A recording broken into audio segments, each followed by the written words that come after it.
toutes les choses difficiles que Dieu vous demande de faire, il n'essaye pas de vous rendre malheureux.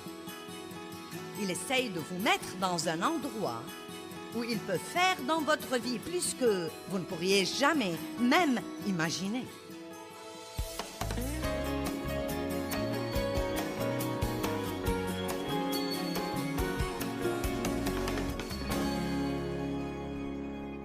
Ce soir, je veux vous parler d'une attitude de miséricorde et de pardon.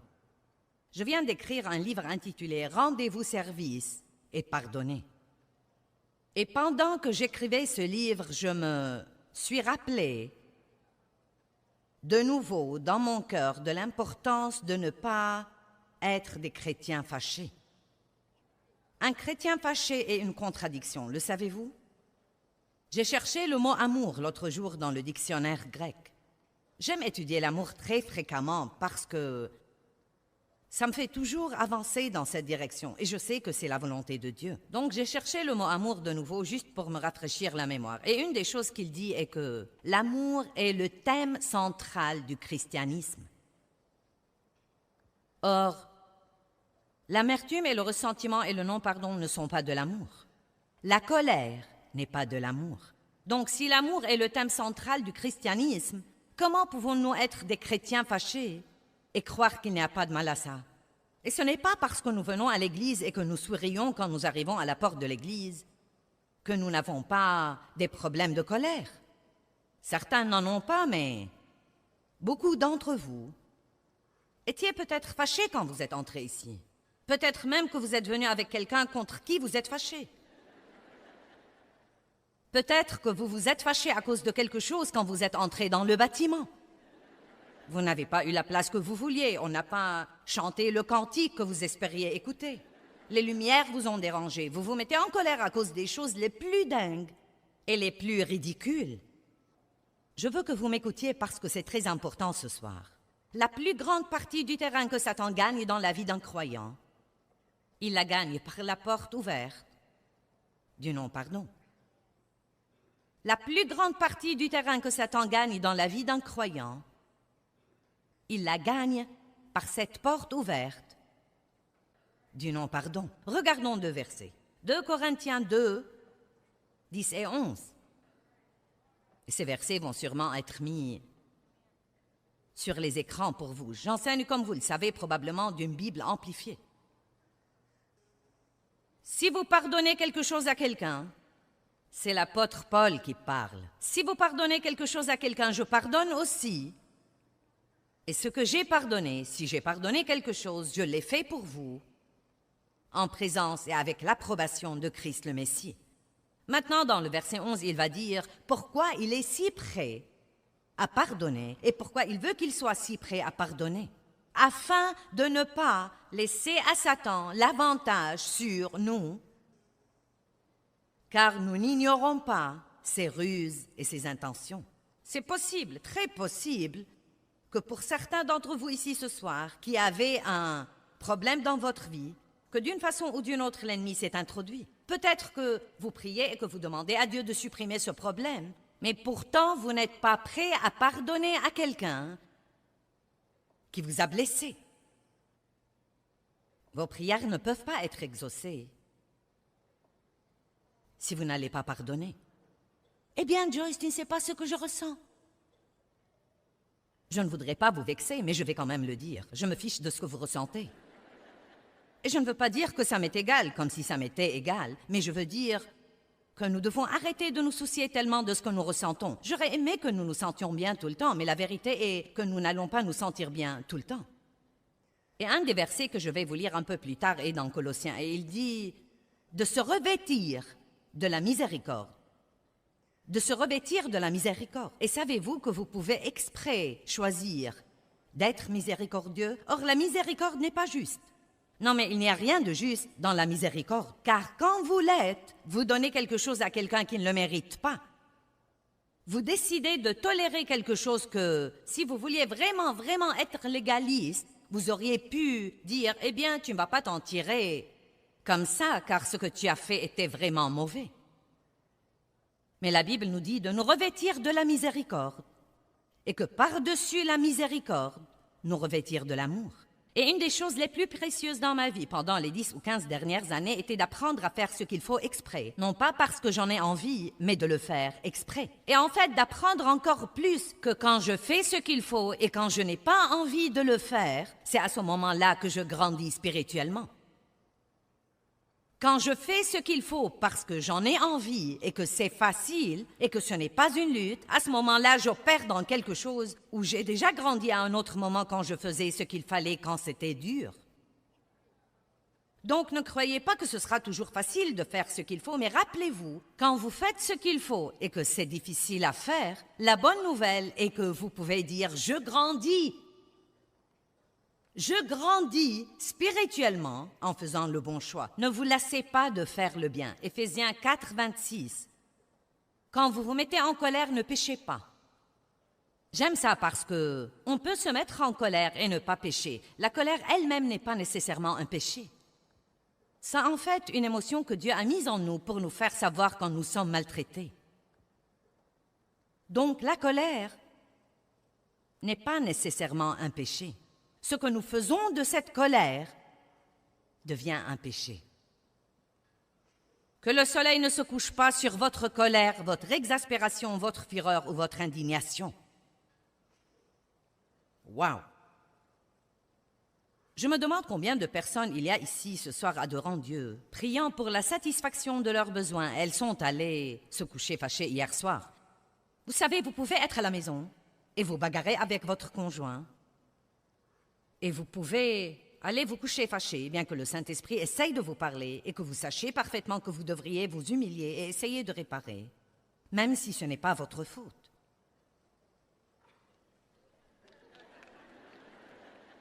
Car l'important, c'est ça, n'est-ce pas? Eh bien, ce n'est pas ma faute et il doit venir à moi.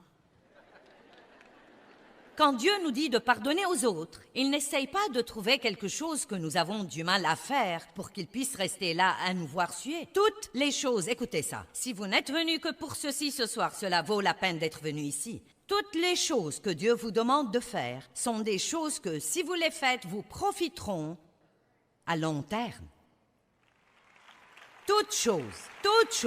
Toutes les choses difficiles que Dieu vous demande de faire en ce moment, s'il y a quelque chose qu'il vous demande d'abandonner ou quelque chose qu'il vous demande de faire et que vous ne voulez pas faire, il vous demande de rester quelque part que vous aimeriez quitter ou de rester avec une personne que vous aimeriez quitter. Toutes les choses difficiles que Dieu vous demande de faire, il n'essaie pas de vous rendre malheureux.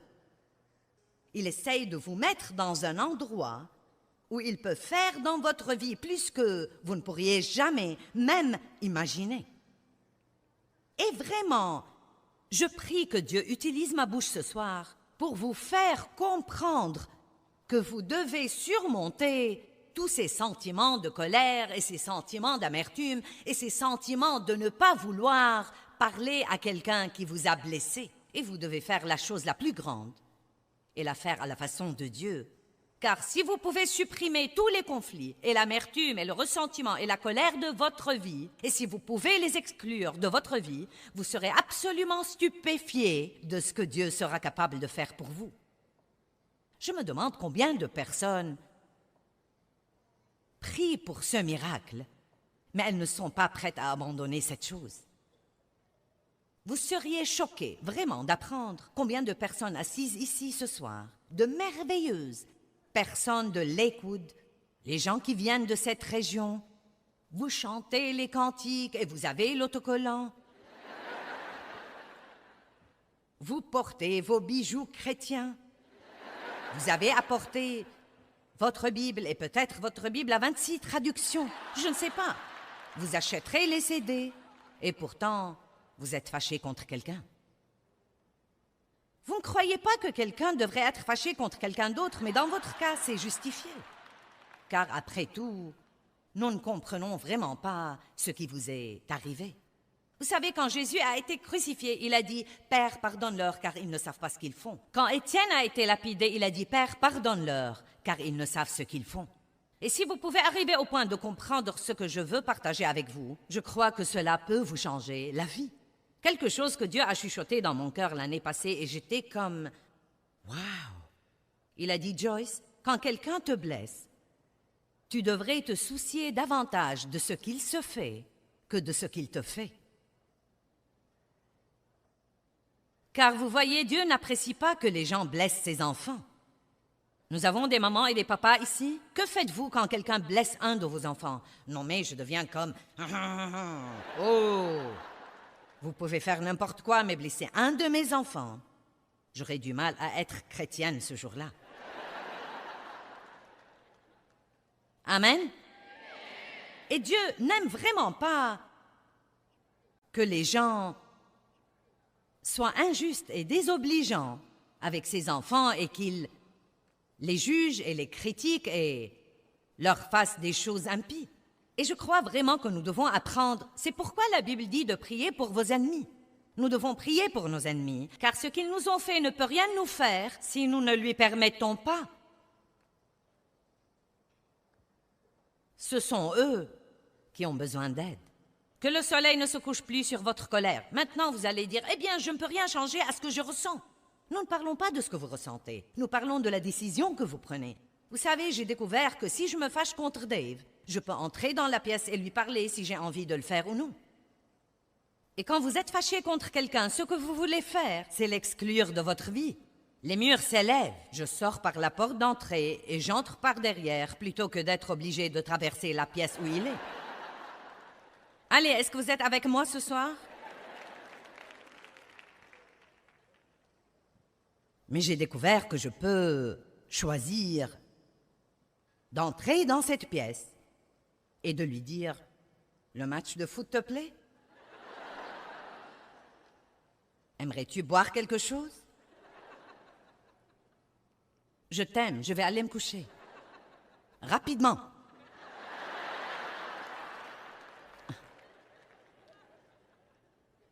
Combien d'entre vous croient que tout ce truc de colère est un grand problème pour les chrétiens? Vous savez quoi? Nous devons faire quelque chose là-dessus. Chacun de nous doit prendre la responsabilité, personnellement, de dire « Je ne vais pas vivre fâché ». Maintenant, vous ne pouvez pas toujours changer ce que vous ressentez, mais vous pouvez changer ce que vous faites car vous avez le libre choix. Et si nous faisons ce qu'il faut assez longtemps, nos sentiments nous suivront plus tard. Je vais dire ça de nouveau. Si nous faisons ce qu'il faut assez longtemps, nos sentiments ne tarderont pas à nous suivre plus tard. Une des choses qui arrive quand vous priez pour vos ennemis, c'est qu'il vous sera difficile de rester fâché contre quelqu'un pour qui vous priez. Et donc, vous pouvez commencer par faire ça, par prier pour les gens qui vous blessent. Priez pour eux. Et une chose que vous pouvez faire quand vous êtes fâché, c'est d'étudier la parole sur ce plan. Vous savez, si j'ai mal à la tête, je n'y mets pas un pansement. Et quand vous êtes fâché contre quelqu'un, vous n'avez pas besoin d'un message sur la prospérité. Vous devez étudier dans la parole sur la colère, l'amertume et le ressentiment et le non-pardon, et vous devez l'étudier jusqu'à ce que la parole fasse une percée et vous libère de cet esclavage. Puis votre prospérité s'en suivra. Cherchez le royaume et la justice de Dieu, la façon juste d'être et de faire, et toutes ces choses vous seront données par surcroît. Cherchez le royaume, cherchez à faire les choses comme Dieu veut que vous les fassiez, et Dieu vous donnera les bénédictions. Ne poursuivez pas les bénédictions, laissez-les vous poursuivre. Philippiens 2:5 dit que nous devons prendre la même attitude qu'avait Jésus. Puis il parle de la manière dont il s'est humilié lui-même. Vous savez, l'humilité, je crois, est probablement l'attitude la plus belle que nous puissions travailler pour acquérir, probablement une des plus difficiles. Mais la vraie humilité est probablement une des plus belles attitudes et qualités que Jésus veut nous enseigner. Et je crois que c'est impossible d'être miséricordieux sans l'humilité. Il y a peu de temps, j'étais très en colère comme je ne l'ai pas été depuis longtemps. J'ai été choquée par toute la colère que j'avais. C'était contre un parent, pas Dave, Dieu merci. Ça fait si longtemps que Dave et moi sommes mariés que nous ne prenons même plus la peine de nous mettre en colère. 44 ans, janvier dernier, c'est comme, pourquoi se quereller?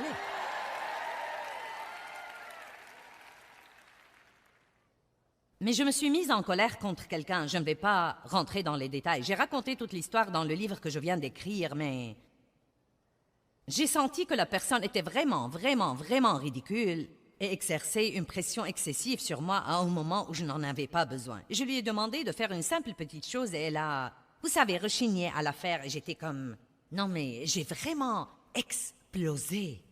Et je ne fais pas ça normalement. Et j'ai vraiment tout sorti. Et j'ai raconté à tout le monde ce qu'elle m'avait fait. J'ai raconté à Dave, j'ai appelé mes enfants et je leur ai dit ce qu'elle m'a fait. Et ce qu'il y a, c'est que ça ne se fait pas. Nous allons en parler ce soir parce que l'amour couvre. L'amour ne dénonce pas, l'amour couvre. L'amour essaye de protéger la relation avec l'autre. Il n'essaye pas de la ruiner. Mais j'étais tellement en colère que non seulement je ne voulais plus l'aimer, je voulais que personne d'autre ne l'aime. Ça ne vous exaspère pas quand quelqu'un vous a blessé et que vous êtes avec quelqu'un d'autre qui le connaît et qui commence à vous dire à quel point il est gentil?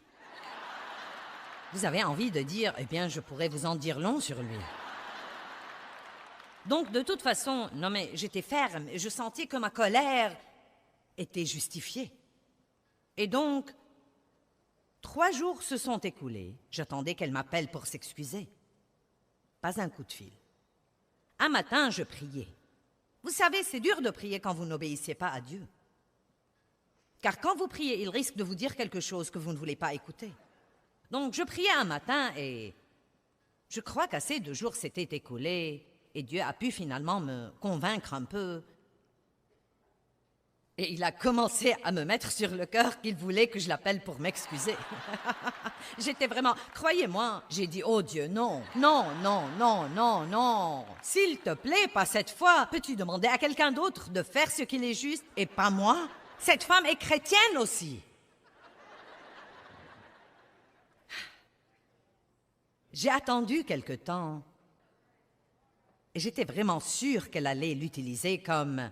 Eh bien, oui, tu m'as vraiment blessé, oui, tu n'aurais pas dû, oui. Donc j'ai simplement dit, d'accord Dieu, je vais faire ça parce que je t'aime et que je veux t'obéir. Mais pourrais-tu au moins lui demander de dire, j'avais tort moi aussi? J'ai pensé, eh bien, je pourrais faire ça si je n'ai pas apporté tout le poids de l'affaire. Donc j'ai appelé, à moitié espérant qu'elle ne répondra pas, car beaucoup de fois elle ne répond pas.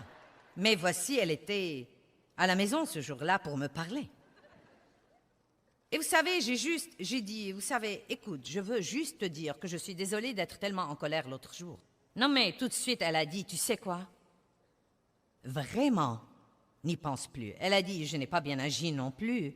Et c'était si joli. Et ensuite, c'était comme... Toute cette pression est partie. Je pouvais prier. Je travaillais sur mon livre et donc ça a aidé. Mais je n'aurais pas pu faire ça si je n'avais pas été prête à vraiment m'humilier et à la laisser penser que, vous savez, je ne pensais vraiment pas que j'avais tort. Mais je me suis rendu compte que, bien que ce qu'elle avait fait était mauvais, ma réaction de cette façon était tout aussi mauvaise. Vous voyez, même quand quelqu'un vous fait du tort, la colère que vous avez et que vous commencez à proférer est tout aussi mauvaise. Je crois que nous devons acquérir une attitude beaucoup plus complaisante. Et vous savez, dans le naturel, je ne serai pas une personne très accommodante, mais j'ai acquis beaucoup plus de cette attitude dans ma vie. Vous savez pourquoi? C'est vraiment très éprouvant pour vous si vous n'arrivez pas tôt ou tard au point d'être un peu plus accommodant et de ne pas faire une montagne d'une taupinière et de ne pas exiger tout d'une certaine manière dans votre vie. Il y a un verset que j'aime absolument. Je crois que c'est une des plus belles parties de la Bible, et ça se trouve dans Matthieu 11, 28 à 30. « Venez à moi, vous tous qui êtes fatigués et qui êtes chargés, et accablés, et moi je vous donnerai du repos. Je soulagerai et détendrai et rafraîchirai vos âmes. Prenez mon joug sur vous et apprenez de moi, car je suis bienveillant, doux et humble, modeste de cœur. » N'est-ce pas beau? Humble, bienveillant, doux et modeste. Et j'aime également le reste de ça. Il dit, « Et vous trouverez le repos, le soulagement, la détente, la récréation et le calme béni pour vos âmes. Vous voyez, à l'instant où j'ai été prête à m'humilier et à m'excuser auprès d'elle, juste pour la paix, pendant que je croyais qu'elle devait s'excuser auprès de moi, la récompense que j'ai eue immédiatement était le repos pour mon âme, le soulagement et le calme pour mon âme. Car mon joug est aisé, utile, bon, et j'aime cette partie dans la Bible amplifiée. Il n'est pas sévère, dur, cassant ou oppressant. J'ai été élevée par un homme, mon père, qui était très sévère et dur et soupolé et cassant. Et chaque fois qu'on le côtoyait, il n'y avait que la pression. Et malheureusement, je suis devenue tout à fait comme lui dans les premières années de ma vie. Très légaliste. Vous savez, si vous n'êtes pas miséricordieux, vous serez légaliste. Vous ne pouvez pas être les deux. Soit vous serez légaliste, soit miséricordieux. Et être légaliste veut dire que vous avez certaines attentes spécifiques des gens et des situations. Et si vos attentes ne sont pas satisfaites, vous serez vexé et normalement, vous allez le faire savoir à quelqu'un d'autre. Maintenant, évidemment, nous voulons nous attendre à de bonnes choses. Nous voulons nous attendre au mieux de la vie. Mais je vais vous révéler quelque chose que nous ne pouvons pas espérer des gens, et c'est la perfection. Nous ne sommes pas parfaits. Nous ne trouverons pas une église parfaite. Nous ne trouverons pas un travail parfait. Nous ne trouverons pas une personne parfaite pour l'épouser. Nous ne trouverons pas un enfant parfait. Si nous étions parfaits, nous n'aurions pas eu besoin de Jésus. Nous avons tous, T-O-U-S, tous des faiblesses. Nous avons tous des forces, mais nous avons tous des faiblesses aussi. Et c'est pourquoi la Bible est remplie du message qui dit que nous devons être prompts à pardonner. Nous devons être généreux avec notre pardon. Nous devons toujours croire le meilleur chez les autres. Et nous devons acquérir une attitude de miséricorde où notre première réaction sera, tu sais quoi? Ne t'inquiète pas pour ça. Ne t'inquiète pas pour ça, ça n'a aucune importance. Je fais des erreurs moi aussi. Au lieu de, quoi? Comment tu as pu me faire ça à moi? Et quelle est l'attitude derrière ça?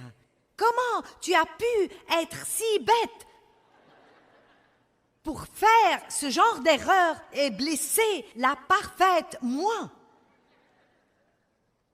Mais vous voyez, une personne humble sait quel gâchis elle est.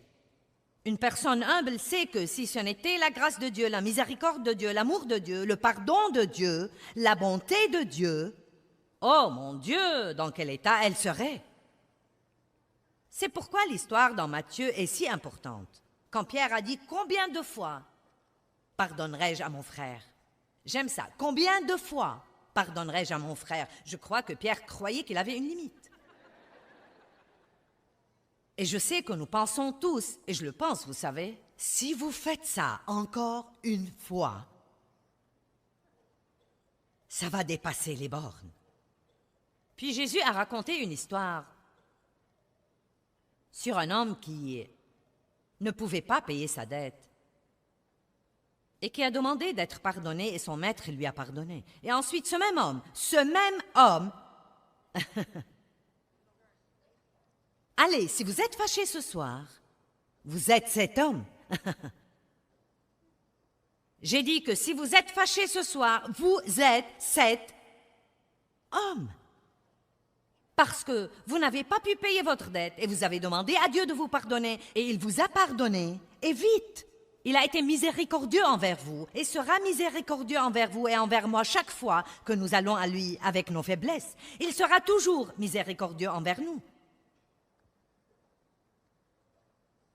Comment donc pouvons-nous refuser de pardonner aux gens qui nous ont blessés?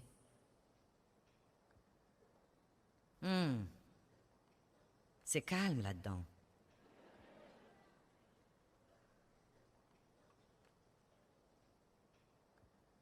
Quelles sont vraiment vos attentes des gens? Dave et moi avions tant de problèmes pendant tant d'années, jusqu'à ce que nous nous soyons finalement acceptés comme nous étions. Et nous nous sommes en fait réunis dans la cuisine Et nous nous sommes serrés la main et nous nous sommes regardés et j'ai dit, je t'accepte comme tu es. Et il a dit, et je t'accepte comme tu es. Cela ne veut pas dire que nous n'avions pas tous les deux besoin de changement, mais seul Dieu peut changer les gens. Vous n'allez pas changer quelqu'un en étant fâché de lui parce qu'il est ce qu'il est, parce qu'il peut changer pour essayer de vous faire plaisir, mais si Dieu ne fait pas un travail dans son cœur, quel que soit ce qu'il faisait avant, et vous lui avez demandé d'arrêter, ça va surgir autre part. Peut-être d'une façon différente, mais ça va surgir autre part. C'est pourquoi c'est tellement mieux de prier pour les gens.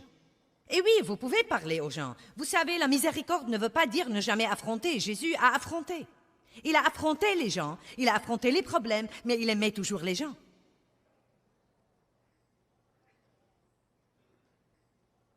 Vous devez apprendre à ne pas vous attendre à ce que tout le monde dans votre vie soit parfait. Car vous savez quoi? Nul de nous n'est parfait. Eh bien, j'espère que l'enseignement d'aujourd'hui a été un bon rappel pour vous, comme quoi la miséricorde est un don que Dieu nous donne et un don que nous pouvons donner aux autres, mais il faut un caractère pieux pour être miséricordieux envers les autres. Nous devons savoir laisser Dieu développer ce caractère en nous.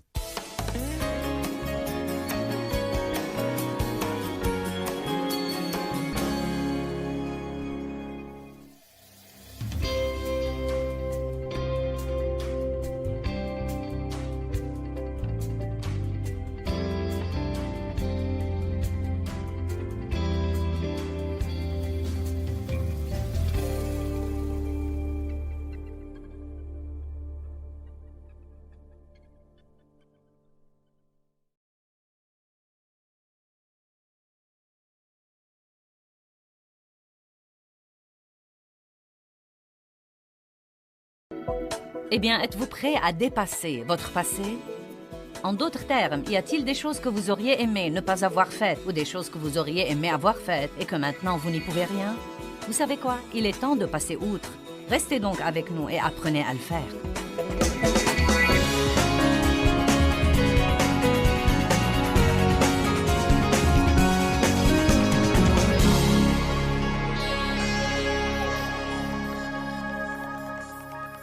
Proverbe 4, 23 dit « Garde ton cœur plus que toute autre chose, car de lui viennent les issues de la vie. » Cela nous donne une responsabilité. Il ne dit pas que quelqu'un d'autre doit garder mon cœur.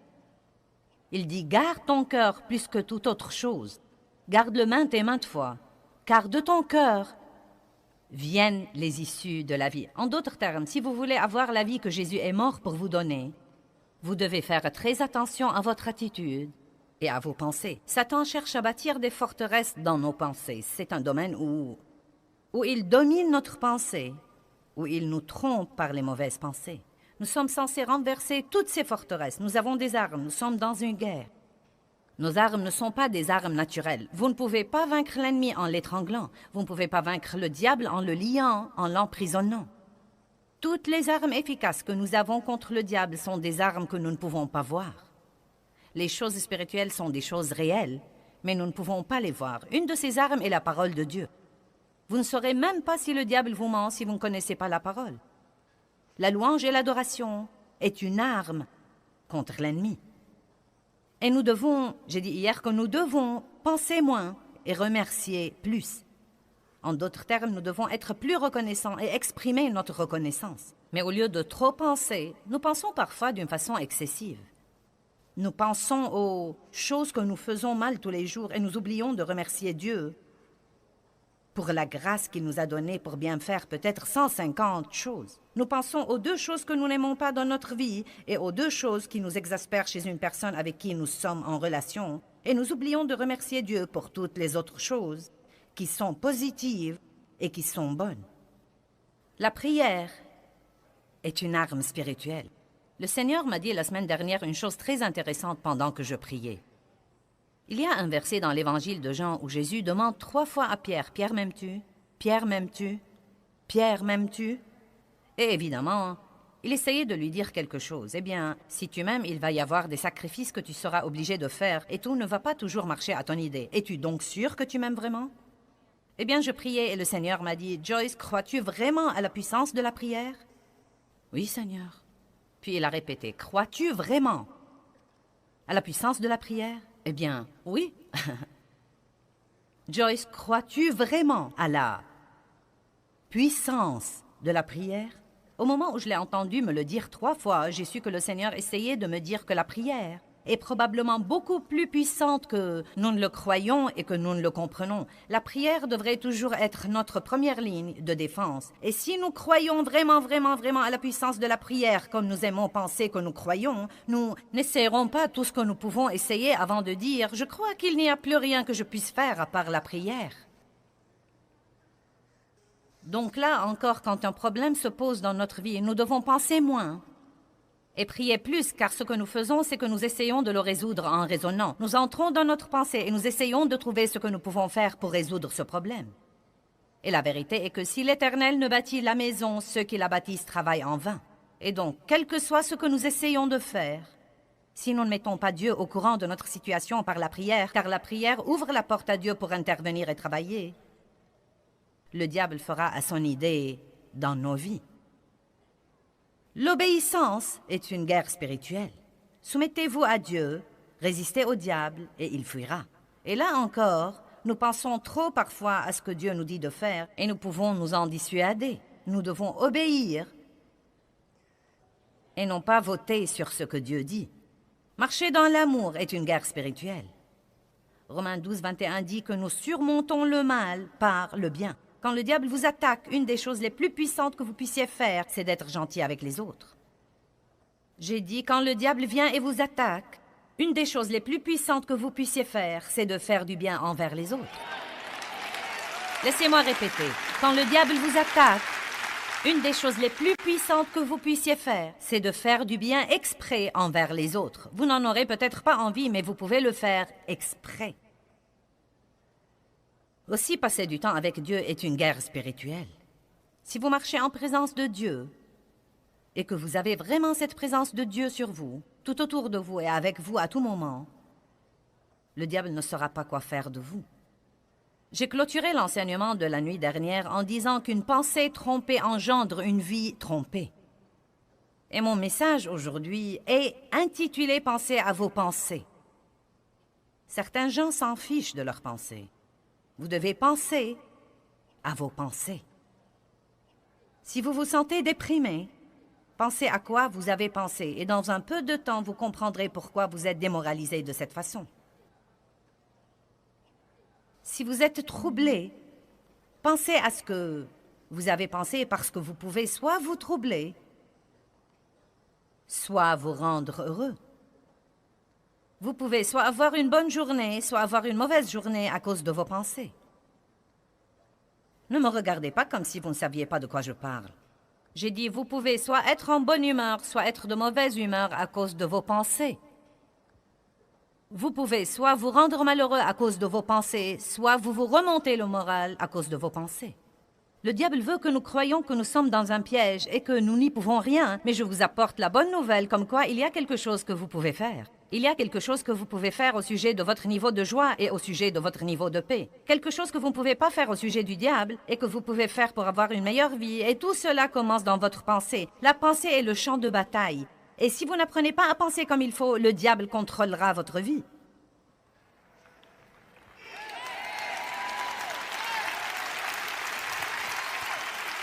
Une pensée trompée engendre une vie trompée. Qu'est-ce que la tromperie? La tromperie veut dire que le diable vous ment et que vous le croyez.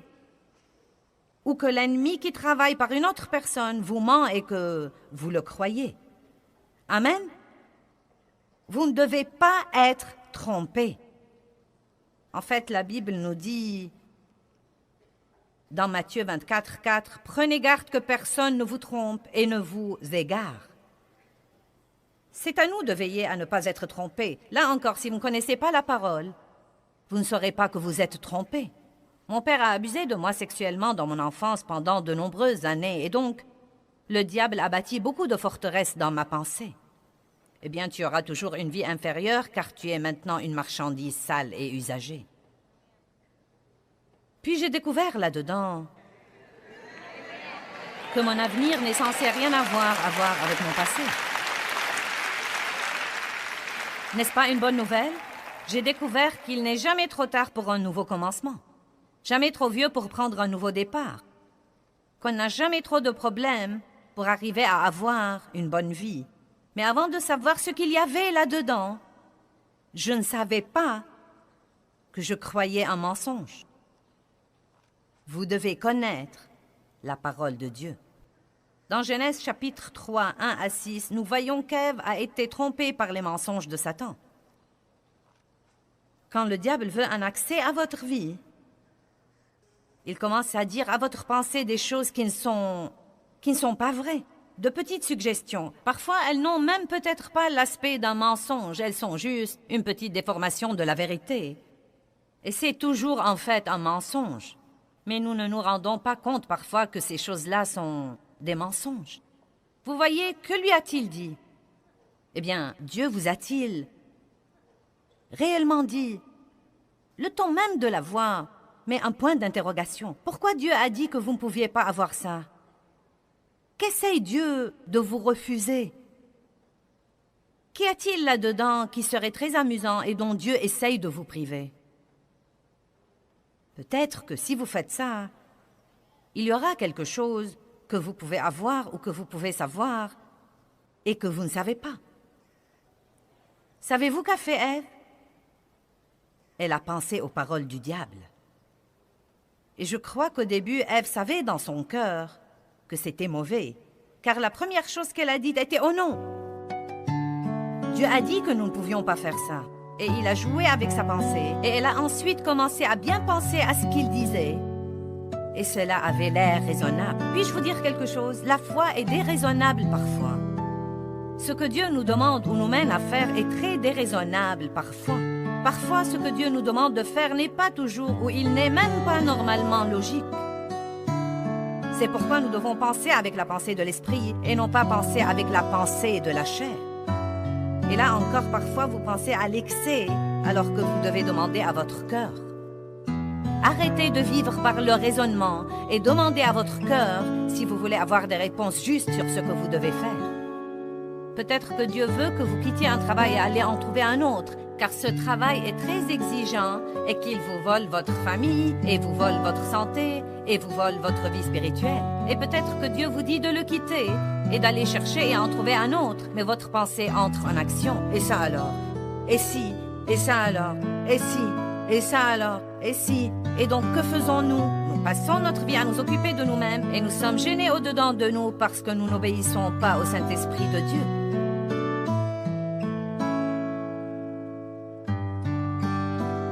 Laissez-moi vous dire quelque chose. Votre destinée ne sera jamais accomplie si vous n'apprenez pas à être mené par le cœur et non pas la tête. Car croyez-moi, Dieu m'a dit de faire des tas de choses qui étaient illogiques pour ma tête. Et beaucoup de ce que Dieu vous dit de faire n'aura aucun sens pour vos amis. Et ils vous diront que ça n'a aucun sens. Ça n'a aucun sens, ça n'a aucun sens. Eh bien, ce n'est même pas raisonnable, ce n'est même pas logique. Vous savez quoi? La sagesse du monde n'est pas la voix de Dieu. Ouvrez avec moi à 1 Corinthiens 3, verset 18.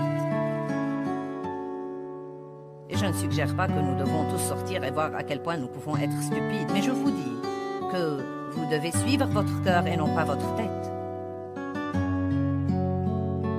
1 Corinthiens 3, 18 à 20.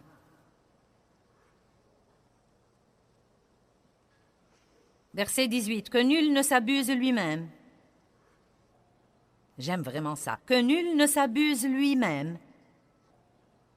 Si quelqu'un parmi vous se croit sage à la manière de ce monde, qu'il devienne fou, qu'il renonce au discernement de la chair et qu'il reconnaisse qu'il est ennuyeux, stupide, idiot, sans savoir ni vraie connaissance, afin de devenir vraiment sage. Maintenant, savez-vous ce qui trompe beaucoup de gens? La connaissance de ce monde.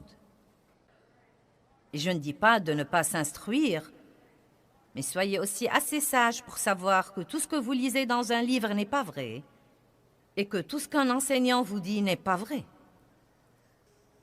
On n'enseigne pas la création à l'école.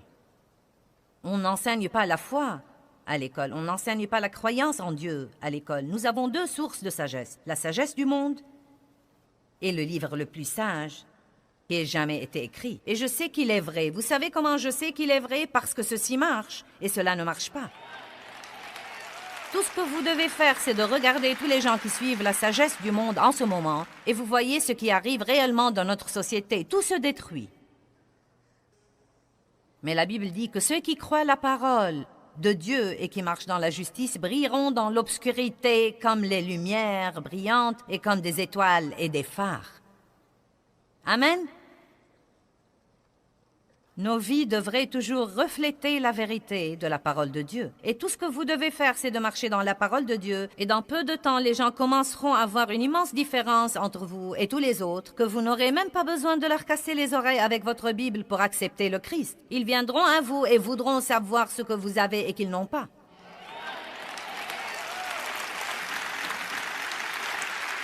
Et là encore, je ne critique pas l'instruction, car l'instruction est merveilleuse, mais je dis qu'il y a un discernement et une sagesse qui la dépassent de loin. Verset 19, « Car la sagesse de ce monde est folie, absurdité et stupidité devant Dieu, car il est écrit, celui qui prend les sages dans leur propre ruse. Et encore, le Seigneur connaît les pensées et les raisonnements des sages humainement, et c'est dans sa sagesse qu'ils sont vraiment vains. » Vous savez, l'une des choses très trompeuses, c'est de penser que nous savons tout.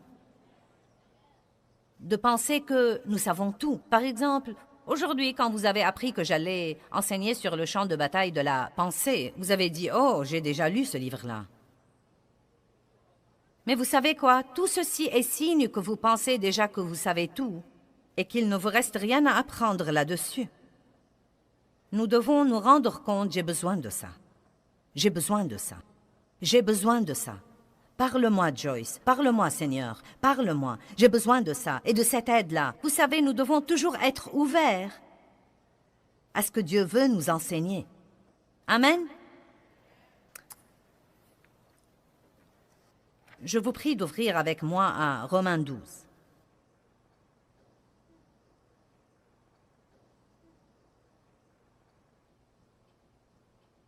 C'est probablement un des premiers versets que tout nouveau chrétien devrait apprendre et comprendre.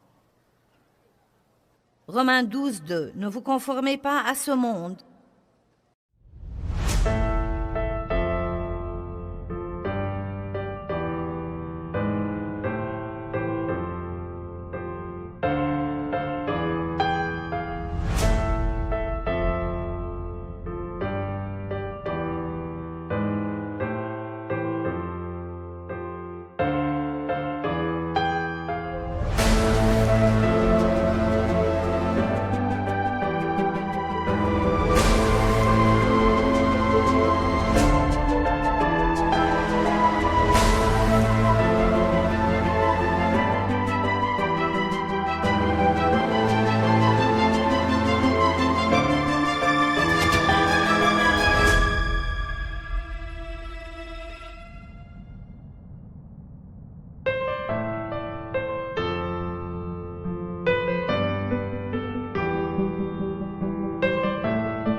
mais soyez transformés. Transformer veut dire changer de fond en comble. Soyez transformés par le renouvellement complet de votre pensée. Transformés. Quand quelqu'un est régénéré, la Bible dit, si quelqu'un est en Christ, il est une nouvelle créature. Les choses anciennes sont passées, voici toutes choses sont devenues nouvelles spirituellement parlant. Votre homme spirituel est maintenant tout nouveau et Dieu a un plan extraordinaire pour votre vie. Mais vous savez quoi? Bien que vous soyez régénérés et bien que vous alliez au ciel et bien que Dieu ait un bon plan pour votre vie, Et bien que vous puissiez prospérer et vous puissiez réussir et avoir la grâce et avoir tant de bonnes choses qui vous sont réservées, si vous ne renouvelez pas votre pensée selon la parole de Dieu, si vous n'apprenez pas à penser d'une façon différente, vous ne profiterez de rien de tout ce qui vous appartient. Cela ressemble à quelqu'un qui a $1 million à la banque et qui vit dans la pauvreté, soit parce qu'il ignore qu'il l'a, soit parce qu'il ne sait pas comment le retirer. Vous devez renouveler votre pensée. Vous ne devez pas être désespéré, vous ne devez pas être déprimé. Ce n'est pas parce que vous vous sentez déprimé que vous devez rester déprimé. Ce n'est pas parce que vous avez commis une erreur que c'est la fin du monde. Vous n'êtes pas dératé parce que vous échouez. Vous devenez dératé quand vous arrêtez d'essayer. Mais vous voyez, ce n'est que quand j'ai commencé à lire la Bible que j'ai appris toutes ces choses-là. Alléluia. Ne vous conformez pas à ce monde, ne pensez pas comme le monde, n'agissez pas comme le monde, ne désirez pas ce que le monde désire, mais soyez transformés, complètement changés. Vous savez qu'une chenille se transforme en un beau papillon. C'est la meilleure analogie que nous puissions donner. Qui dirait jamais avoir un beau papillon qu'il puisse venir d'une chenille? Et beaucoup d'entre vous, comme moi, étaient des chenilles et deviennent des papillons. Mais il faut une transformation. Il faut un changement intérieur. Quelque chose doit se produire à l'intérieur de vous avant qu'il ne se manifeste à l'extérieur de vous. Aussi sauvés que vous soyez, si vous pensez toujours comme des pécheurs, vous n'aurez jamais une bonne vie. Soyez transformés par le renouvellement complet de votre pensée. Pensez différemment à propos de votre argent. Les pécheurs ne pensent pas à donner leur argent. Vous devez penser comme des croyants. Levez-vous tous les jours et pensez exprès, comment pourrais-je être une bénédiction à quelqu'un d'autre? Eh bien, croyez-moi, je ne pensais pas comme ça autrefois. Je pensais comment je pourrais amener tout le monde à faire ma volonté toute la journée. Mais j'ai eu un changement de pensée, et parce que j'ai eu ce changement, j'ai eu un changement de vie. Maintenant, je pense exprès que tout le monde dise exprès. La bonne nouvelle que j'essaye de vous apporter, c'est que vous n'êtes pas obligé de penser et de méditer et de tourner et de tourner et de retourner tout ce qui vous passe par l'esprit. Si vous connaissez la parole, quand une pensée destructive pour votre vie vous passe par l'esprit, vous le saurez sûrement, vous rejetterez cette pensée et vous pourrez ensuite penser à une bonne chose exprès, et quand vous faites ça, il produira du bon fruit dans votre vie. Avant que je n'apprenne ça, je me réveillais et j'ignorais que je pouvais choisir mes pensées, et donc le diable venait et me remplissait l'esprit de pensées égocentriques et égoïstes. Il y avait des jours où je m'allongeais sur mon lit et où je me fâchais contre tout le monde avant même de sortir du lit. Allez, vous savez exactement à quoi je pensais.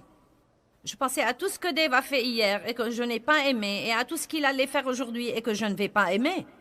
Et j'avais déjà tout planifié pour que quand il le fera, je saurai ce que j'allais lui dire. Nous avons eu 5 querelles avant même que je ne pose mes pieds sur le plancher. Et j'étais vexée avant même de me lever.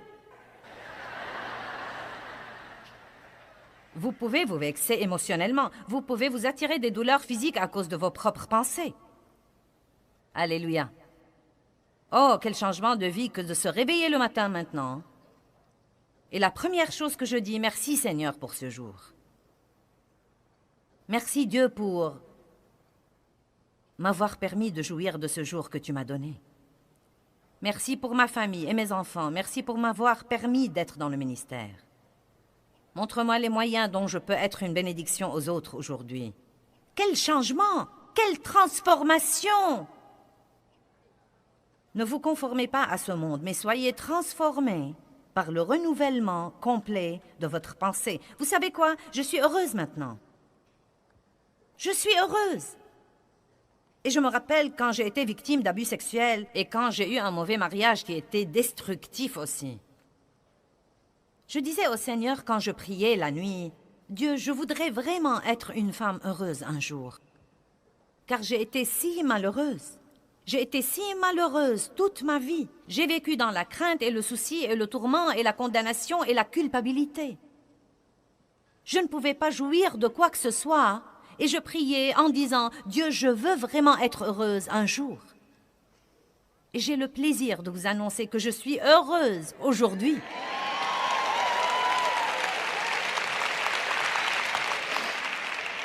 Et je suis même plus contente de vous annoncer que mon bonheur n'est pas basé sur les circonstances. Parce que ce n'est pas vraiment le bonheur, c'est la joie du Seigneur. Mais vous savez quoi? Je pourrais m'attirer une mauvaise humeur par mes pensées.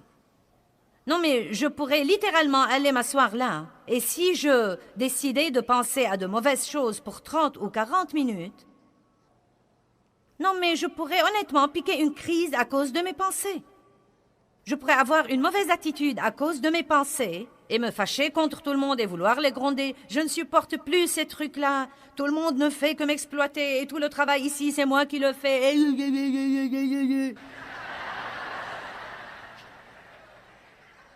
Écoutez-moi, vous pouvez vous aider vous-même. Certains d'entre vous ne devraient plus avoir les mauvais jours qu'ils avaient. Vous n'êtes pas obligé de passer vos jours dans la dépression et le désespoir et l'amertume et le ressentiment. Mais si vous continuez à vivre en attendant qu'une chose miraculeuse se produise quelque part, ou qu'un autre pasteur célèbre arrive en ville et vienne vous saluer de sa petite main chaude, je suis là ce soir pour vous dire la vérité. Vous pouvez résoudre vos problèmes en prêtant attention à la parole de Dieu et en l'appliquant à votre vie. Mais rien ne changera dans votre vie si vous ne changez pas votre pensée. Si vous avez des pensées puantes, vous aurez une vie puante. Laissez-moi le dire à nouveau et vous le faire comprendre. Je dois répéter ceci plusieurs fois parce que c'est une nouvelle, toute nouvelle pour nous parfois. Croyez-moi, vous ne devez pas penser à tout ce qui vous passe par la tête. Vous pouvez détruire ces pensées-là. Vous pouvez dire non et vous pouvez aussi exprès remplir votre pensée de quelque chose de bon. Vous pouvez penser à ce que vous voulez vraiment penser.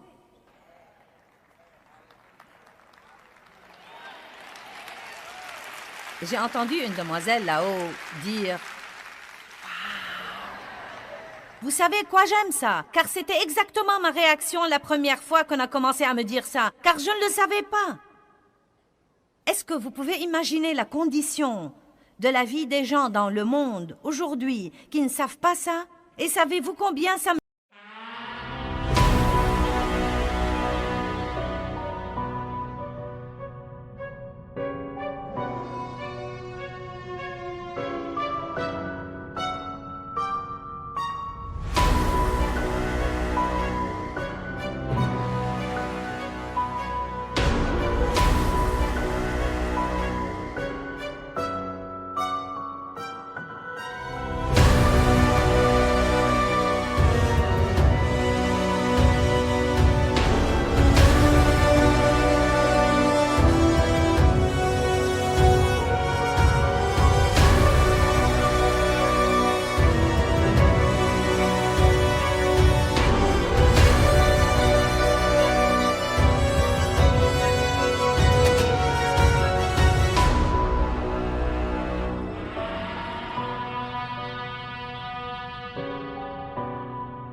chatouille de savoir qu'il y a des millions et des millions de gens qui regardent ceci à la télévision et qui ne savaient pas, ils ne savaient pas avant de regarder cette émission qu'ils ne sont pas obligés de penser à tout ce qui leur passe par la tête. N'est-ce pas passionnant? C'est une bonne nouvelle. Je peux penser ce que je veux penser et le diable n'y pourra rien. Il ne pourra pas me contrôler si je ne le laisse pas contrôler ma pensée. Voilà le problème. Je ferais bien de vous dire quel est le problème. Voilà le problème. Nous avons des mauvaises habitudes dont nous devons nous débarrasser. Nous sommes complètement indisciplinés sur ce plan. Il faut que nous travaillions diligemment avec le Saint-Esprit pour une période de temps systématiquement. Ce n'est pas parce que vous avez entendu ce message aujourd'hui que vous êtes supposé rentrer chez vous et ne jamais avoir une bataille avec votre pensée. Il va falloir combattre, combattre, combattre, combattre, combattre, combattre. Et c'est tellement mieux de combattre pour votre vie et pour votre victoire que de combattre tout le temps le diable qui essaye de vous tuer.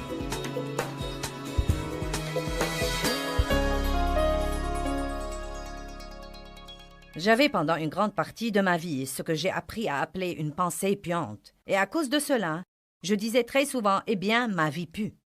Si vous n'aimez pas l'aspect que prennent les choses dans votre vie, vous devez peut-être, vous aussi, changer votre pensée.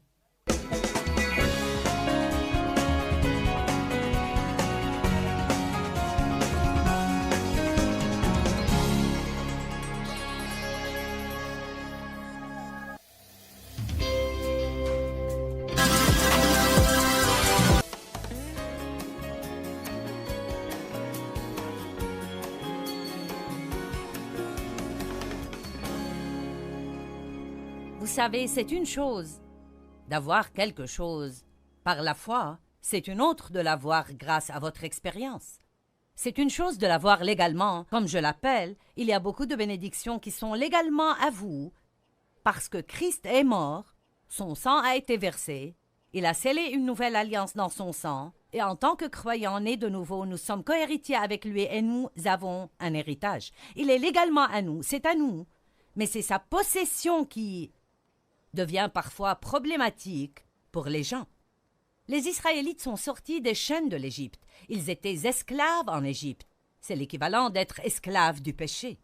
Dieu leur a envoyé un libérateur, Moïse, et nous en a envoyé un, Jésus-Christ.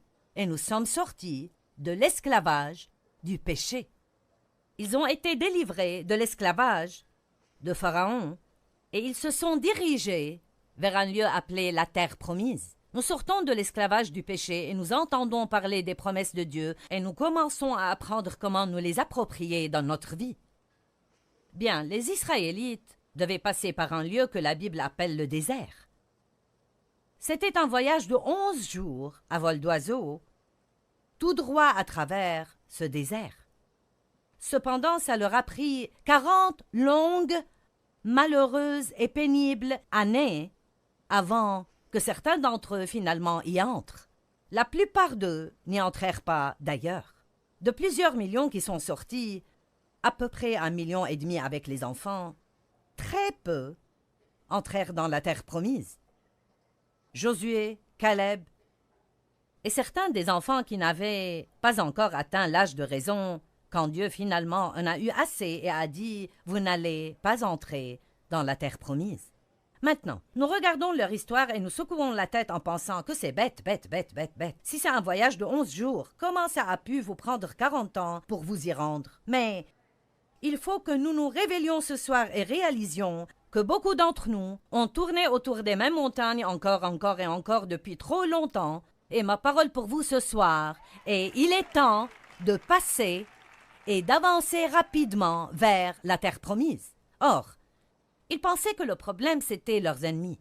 C'était les Ismaélites et les Hivites et les Jébusites et les autres Hites. Et nous avons tous nos marques de nom en Hites. Ça peut être les mauvais maris Hites, les malotrus, voisinites, les maladies Hites, la pauvreté Hite, le mauvais passé Hite. Nous avons tous nos propres Hites et nous pensons que c'est le problème, le diable Hite. Si seulement il me laissait tranquille. Si ceci, si cela, c'est autre chose. Mais quand j'ai commencé cette étude il y a de longues années et que j'ai cherché et me suis approfondi là-dessus, je me suis rendu compte que très clairement dans les Écritures, le problème ce n'était pas leurs ennemis parce que, voyez-vous, Dieu était de leur côté. Et si Dieu est pour nous, qui sera contre nous? Il n'y a rien dans ce monde qui peut nous vaincre si Dieu est pour nous. Et Dieu était de leur côté. Il leur a dit, si vous faites ce que je vous dis, vous pouvez faire un voyage rapide à travers ce désert et profiter de ma promesse. Mais ils n'ont pas fait cela.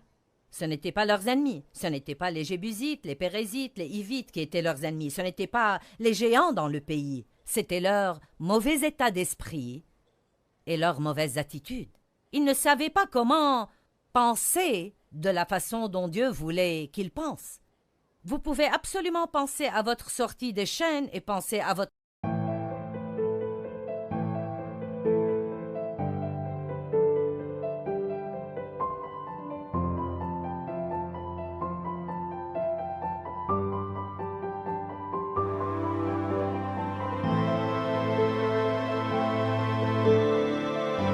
voie vers la liberté si vous apprenez à penser de la manière dont Dieu veut que vous pensiez.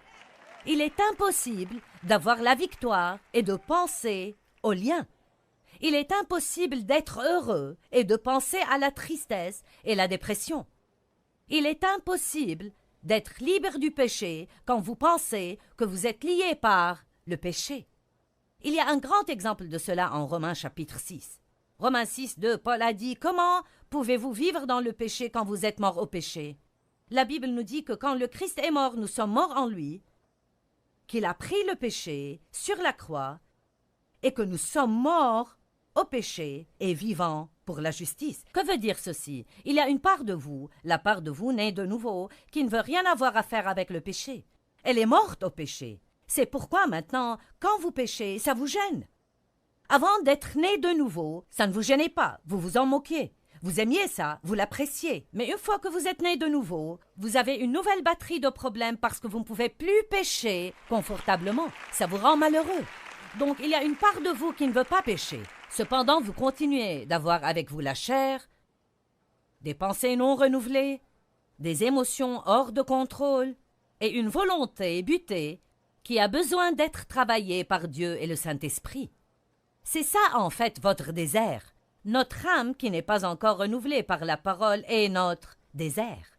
Nous devons apprendre comment laisser Dieu, qui est dans notre esprit, envahir notre âme. Il ne veut pas vivre seulement dans cette petite place de l'esprit. Il veut être dans vos pensées, dans vos émotions, dans votre volonté, dans vos finances, dans vos relations, dans vos distractions, et il veut finalement être vu à travers vous comme une lumière éclatante, afin que le monde dise « Cette personne a quelque chose que je veux ». Que quelqu'un rende gloire à Dieu.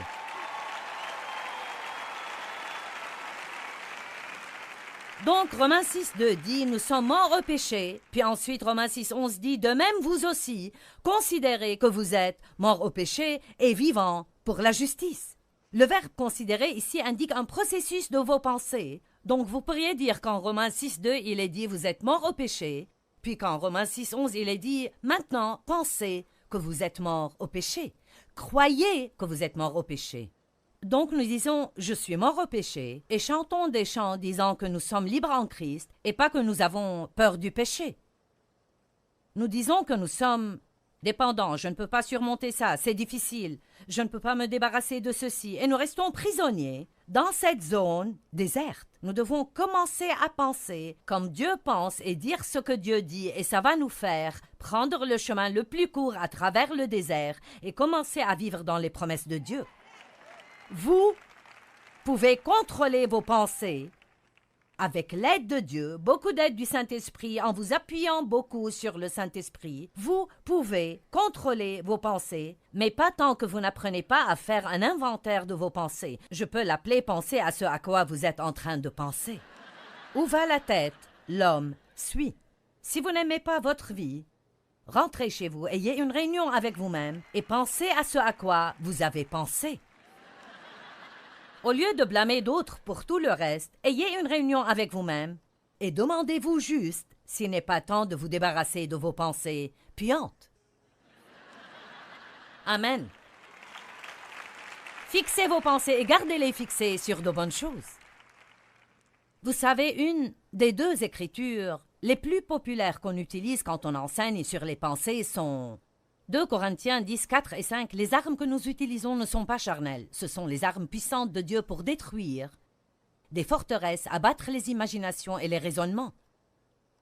Nous faisons prisonnière toute pensée pour l'amener à obéir à Jésus-Christ. Donc il y a un combat dans nos pensées.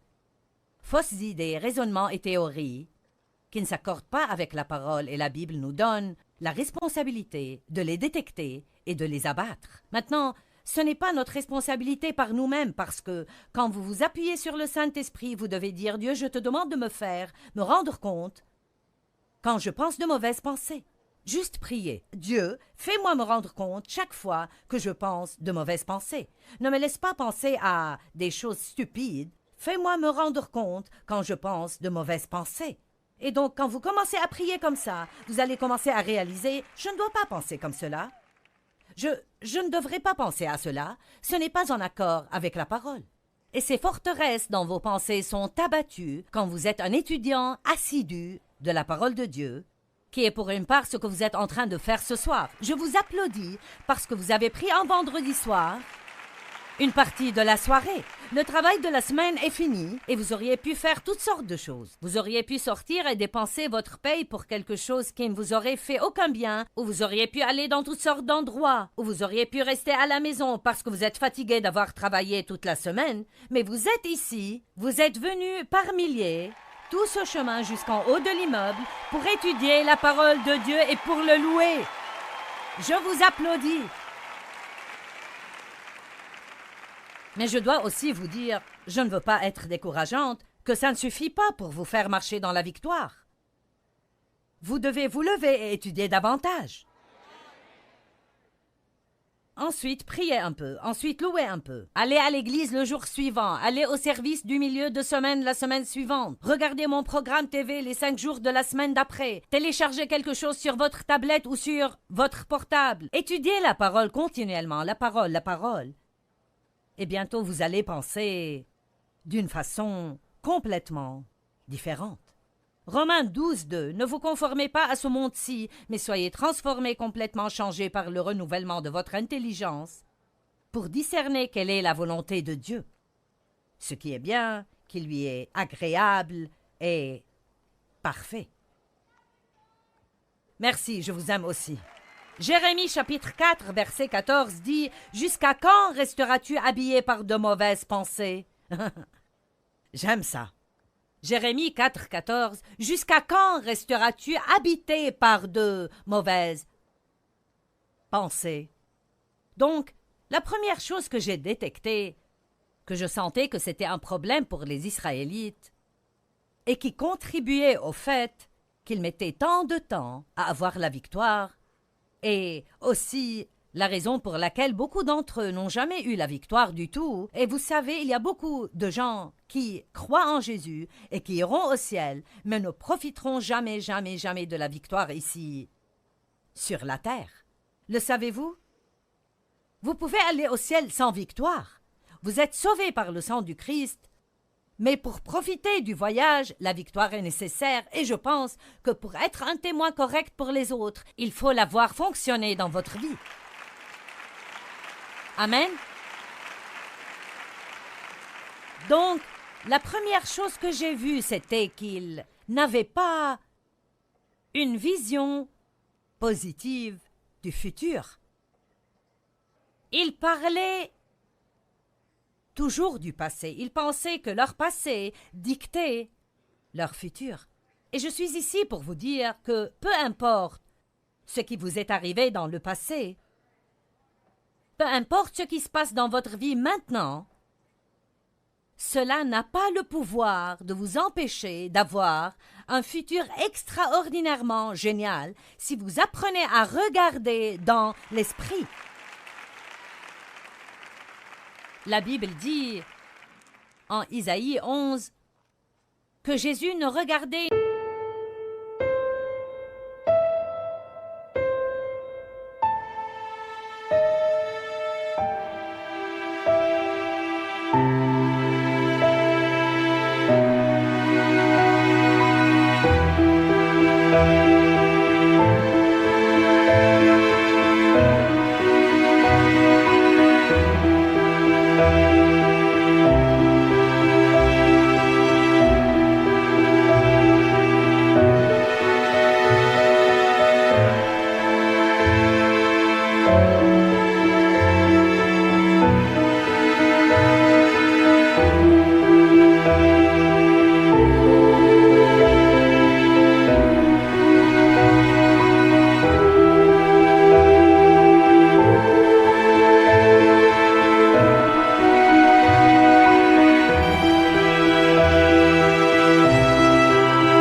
les choses qu'il entendait de ses oreilles et voyait de ses yeux.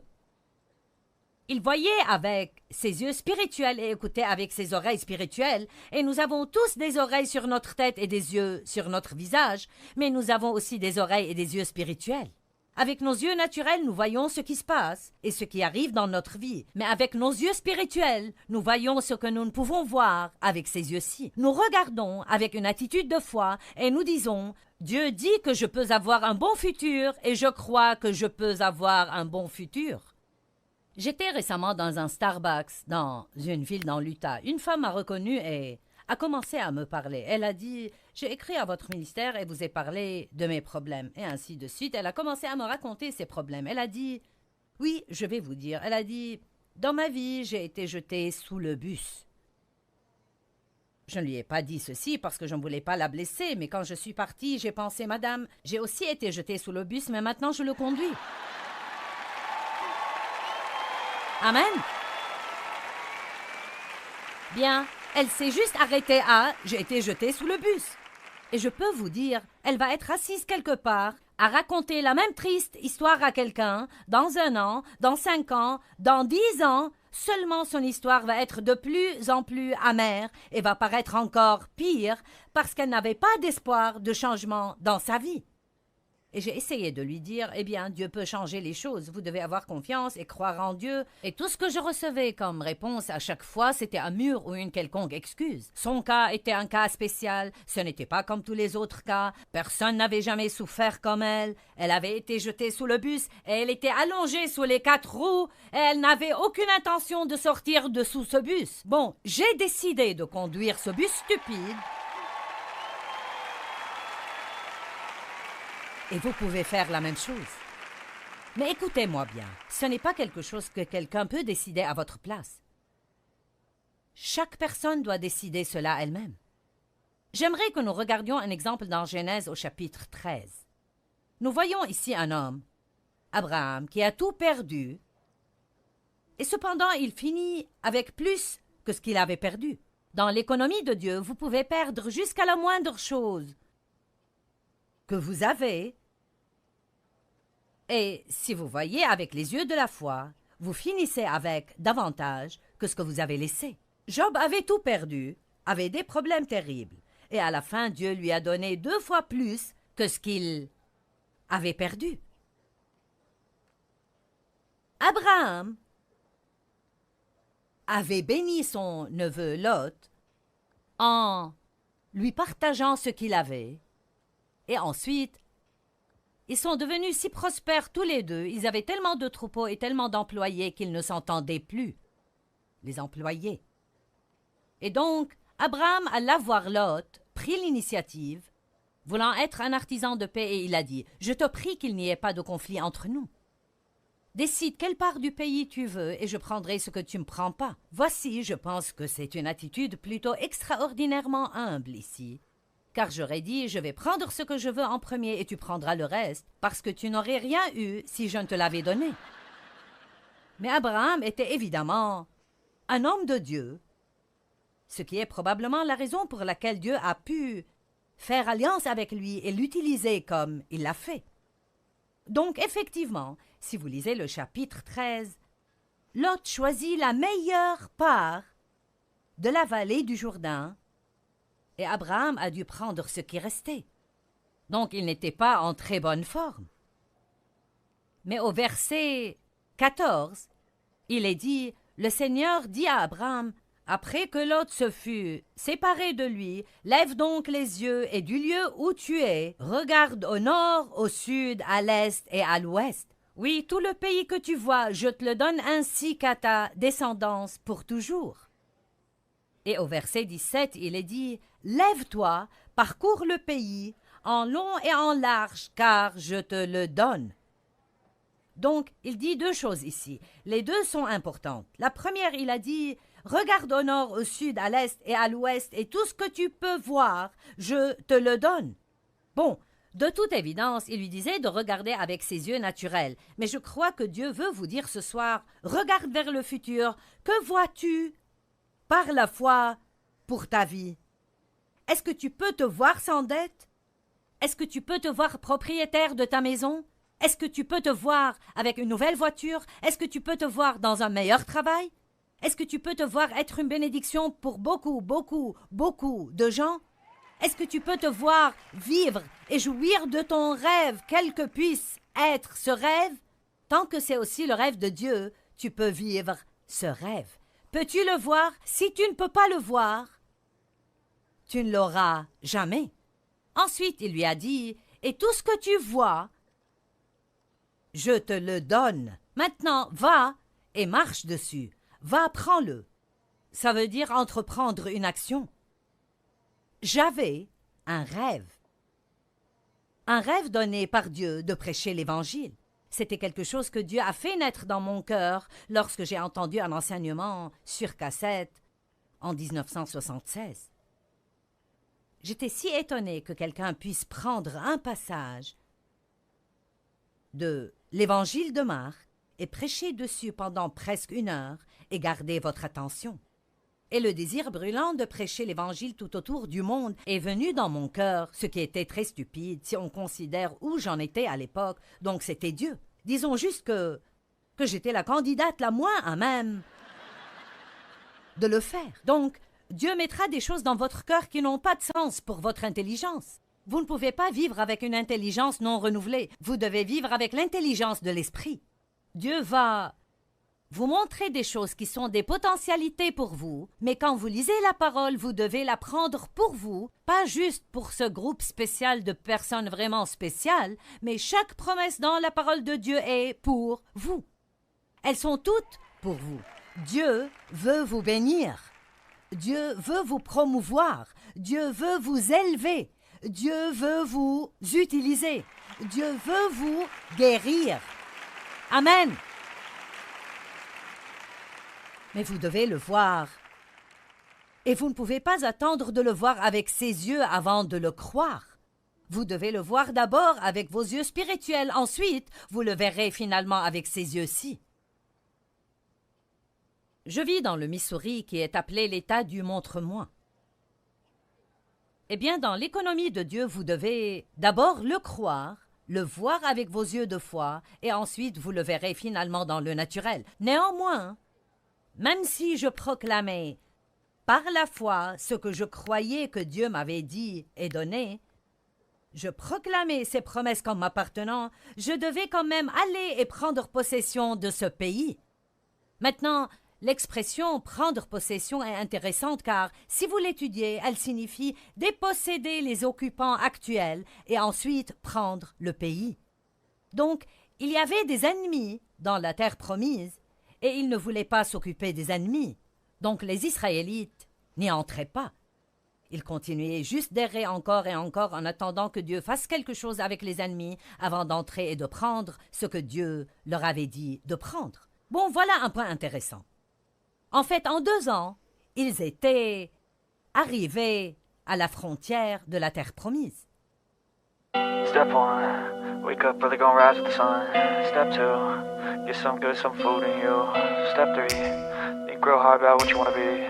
Step 4, fuck everybody, just do your thing. Wake up, today's gonna be a good day. Wake up, today's gonna be a good day. Wake up, today's gonna be a good day. Wake up, today's gonna be a good day. Wake up, today's gonna be a good day. Wake up, today's gonna be a good day. Wake up, today's gonna be a good day. Wake up, today's gonna be a good day. Yo. Set your affirmations, aspirations. I got shit to do, the aftermath of preparation. Good food, good mood, blood in circulation. One step at a time, yeah, that's how you make it. Set a goal you control and the steps you take them. I try to pick one thought, have some concentration. And if I make a mistake, it's called education. I try to do this every day, call it replication. Wake up, today's gonna be a good day. Wake up, today's gonna be a good day. Wake up, today's gonna be a good day. Wake up, today's gonna be a good day. Wake up, today's gonna be a good day. Wake up, today's gonna be a good day. Wake up, today's gonna be a good day. Wake up, today's gonna be a good day. So life ain't easy, yo, I think there's a reason though. Ups and downs, just like every different season, yo. Sometimes I'm high, other times I'm barely breathing, though. I always gotta fight and hide from the demons, yo. Negative thoughts are poison, they rot. Head full of flaws, so here come the clouds. They'll never stop unless I can swap all the bad for the good in my head when I'm lost. Yeah, so I'ma fake it till I make it. Positive thoughts are overtaken, I got patience. One day at a time is how you operate a cadence. A flow, you grow, you show yourself a foundation. Stay away from all the shit that causes temptation. I know that I like to do it cause it's sensation. I live my life in my head like a narration. Don't expect greatness, do my best, man, I'll take it. Wake up, today's gonna be a good day. Wake up, today's gonna be a good day. Wake up, today's gonna be a good day. Wake up, today's gonna be a good day. Wake up, today's gonna be a good day. Wake up, today's gonna be a good day. Wake up, today's gonna be a good day. Wake up, today's gonna be a good day. Wake up, really gon' rise to the sun. Step 2, get some good, some food in you. Step 3, think real hard about what you wanna be. Step 4, everybody just do your thing. Et si je vous emmène à Deutéronome chapitre 1, ce que je vais faire maintenant, allons à Deutéronome 1. Deutéronome chapitre 1, verset 20. Je vous ai dit, vous voici, arrivés près de la région montagneuse des Amorites que notre Dieu nous donne. C'est Moïse qui dit cela. Vois, le Seigneur ton Dieu t'a remis le pays. Monte, prends-en possession. Comme le Seigneur, le Dieu de tes pères, te l'a promis. Ne crains pas, ne te laisse pas abattre. Alors vous êtes tous venus à moi et vous m'avez dit, envoyons donc des hommes devant nous. Ils feront pour nous une reconnaissance du pays ainsi qu'un rapport sur le chemin où nous devrons monter et sur les villes où nous arriverons. Cela m'a paru bon et j'ai pris parmi vous 12 hommes et je les ai envoyés. Ce sont les 12 espions qui sont entrés faire une reconnaissance dans la terre promise. Et effectivement, le verset 25 dit, ils y ont cueilli des fruits du pays et nous les ont rapportés. Ils nous ont déclaré, le pays que le Seigneur notre Dieu va nous donner est un bon pays. Regardez le verset 26. Pourtant, vous vous êtes révoltés contre les commandements de votre Dieu en refusant d'y aller. Je n'ai pas le temps de tout lire, mais plus loin. Ils ont décidé, bien maintenant, nous y irons. Et Dieu a dit, n'essayez pas d'entrer maintenant, parce que je ne suis pas avec vous. Vous auriez dû y aller quand je vous l'ai dit. Donc les voilà, arrivés à la frontière de la terre promise, et quand Dieu leur a dit « Maintenant c'est le moment de posséder le pays », ils n'y sont pas allés, ils se sont rebellés contre Dieu, et ils ont erré encore 38 ans dans le désert, et beaucoup d'entre eux, ils sont morts. Bon, maintenant, je veux vous enseigner une petite leçon. Quand Dieu dit « Il est temps de vous occuper de quelque chose »,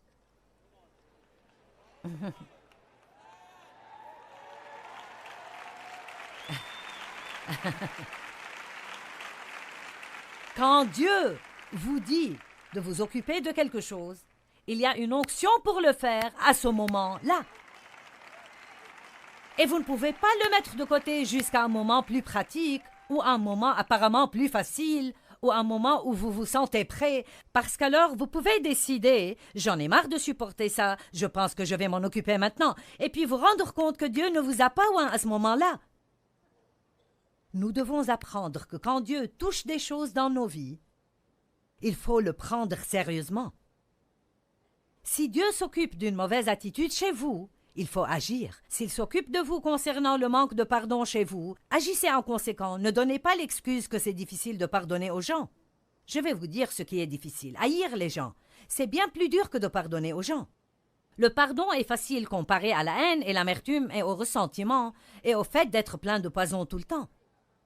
Si Dieu est en train de s'occuper d'une habitude que vous avez et qui est destructrice, si Dieu est en train de mettre son doigt dessus, alors vous ne devez même pas penser que vous ne le pouvez pas, parce que Dieu ne va jamais s'occuper de vous à propos de quelque chose sans vous donner la capacité d'arriver à la victoire.